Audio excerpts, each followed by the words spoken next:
আসসালামু আলাইকুম। আজকে রেসিপি পোয়া পিঠা। খুবই সহজভাবে কিভাবে ফুলকো ফুলকো পোয়া পিঠা তৈরি করবেন তার রেসিপি শেয়ার করেছি। আশা করি রেসিপিটা অনেক ভালো লাগবে।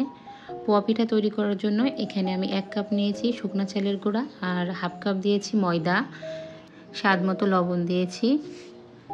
এখন গুড়টা আমি গ্রেটার দিয়ে একটু গ্রেট করে নিচ্ছি। আপনি মিষ্টির পরিমাণ বুঝে এখানে গুড়টা অ্যাড করবেন।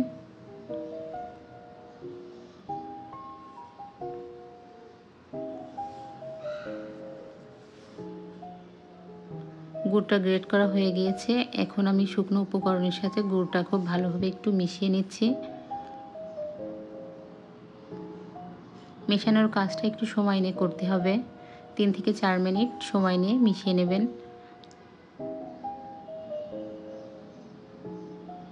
পিঠের গোলা তৈরি করার জন্য এখানে আমি উষ্ণ গরম পানি অ্যাড করেছি। পানিটা একবারে দেব না, অল্প অল্প করে দিব এবং মাখিয়ে নেব। একবারে পানিটা দিব না।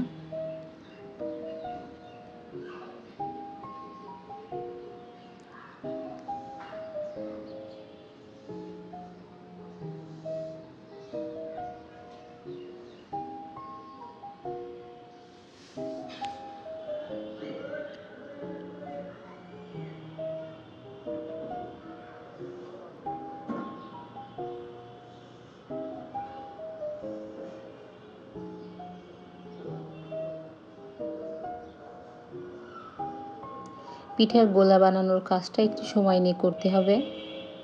পিঠার গোলাটা যদি ভালো হয় তাহলে ইনশাল্লাহ সবগুলো পিঠাই ফুলকো হবে।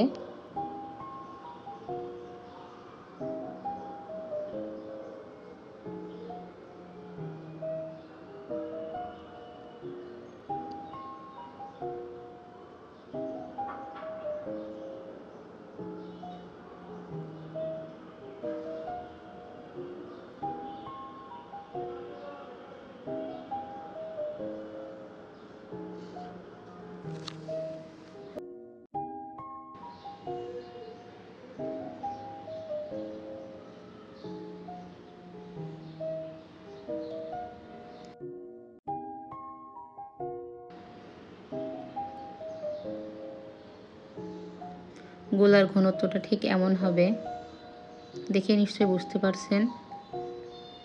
এখন চলে যাচ্ছি পিঠাগুলো ভাজার জন্য। পিঠাগুলো ভাজার জন্য এখানে একটি কড়াইয়ে পরিমাণ মতো সয়াবিন তেল দিয়েছি। তেলটা গরম হয়ে আসলে এখানে ছোট ছোট করে পিঠার ব্যাটারটা দিয়ে দিচ্ছি। পিঠা তৈরি করার সময় চুলার আঁচ অবশ্যই কমিয়ে রাখবেন।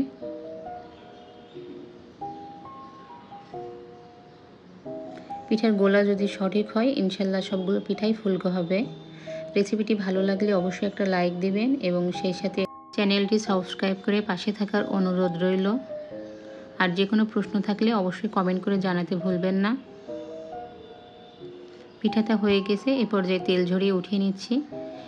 আজ এই পর্যন্তই। সবাই ভালো থাকবেন, সুস্থ থাকবেন। আল্লাহ হাফেজ।